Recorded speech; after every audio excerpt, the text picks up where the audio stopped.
Now, Mr. President, America's defense industrial base is in the middle of an historic transformation. This is something Republicans have been working toward literally for years. It's good news for America's national security. In fact, it's essential for our strategic competition with Communist China. And today, I'd like to talk a bit more about what exactly is making this urgent progress possible. Over the past year and a half, the lethal U.S. aid helping Ukraine defend its sovereignty and degrade Russia's military has consisted in large part of aging weapons stocks that were sitting in our own arsenal, in many cases, literally collecting dust. The security assistance money appropriated for Ukraine isn't just buying weapons for Ukraine. It's also replenishing and modernizing America's own arsenal. And the vast majority of it is going to American defense manufacturers.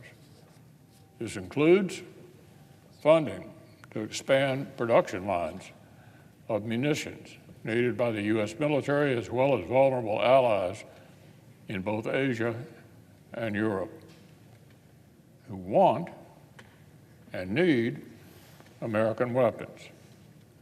That's tens of billions of dollars directly supporting tens of thousands of jobs in at least 38 states so far.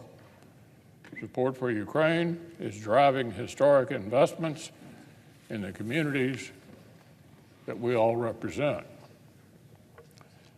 Take the 155 artillery round. Replenishing America's stockpile of this critical munition has meant spending $3.6 million to producers in Nevada, $48 million to Florida and Illinois, $65 million to Ohio, $141 million to Arizona, $174 million to Tennessee, $181 million to Virginia, $355 million to Pennsylvania, and $519 million to Texas. That's nearly $2 billion worth of direct investment in American industry, American jobs, and American strength. And contrary to critics who say Ukraine is a distraction from China, this investment isn't flowing in spite of our support for Ukraine, but actually because of it.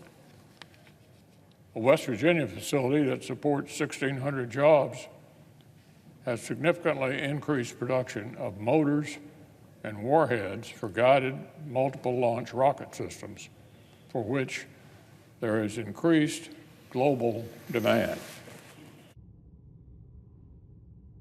In St. Charles, Missouri, a facility that employs 1,300 workers, so-called Ukraine money has funded a vastly expanded production line to build fresh stocks of extended-range JDAM precision-guided munitions.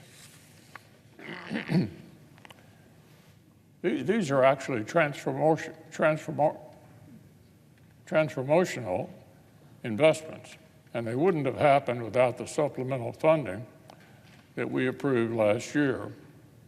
We're not just talking about buying new stocks, but about expanding production capacity to meet U.S. and allied demand. This is a critical piece of our race to compete with China.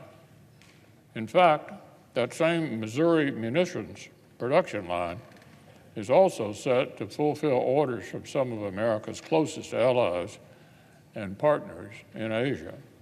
That's right, Japan, Singapore, South Korea, and the Philippines are arming themselves with American munitions to deter China.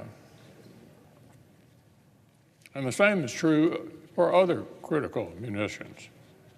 Thanks to Ukraine funding, we're on a path to double production of critical weapons like Stingers and Javelins, along with innovative new weapons like the ground-launched small-diameter bomb, which will be produced in Arkansas and New York. This expanded production capacity will benefit America as well as partner militaries from Europe to Asia. I'll have more to say in the coming days about the historic investments our allies are making here in the United States as a direct result of American leadership. But for now, I'm tremendously proud of our own work to invest in American industry, American workers, and American strength.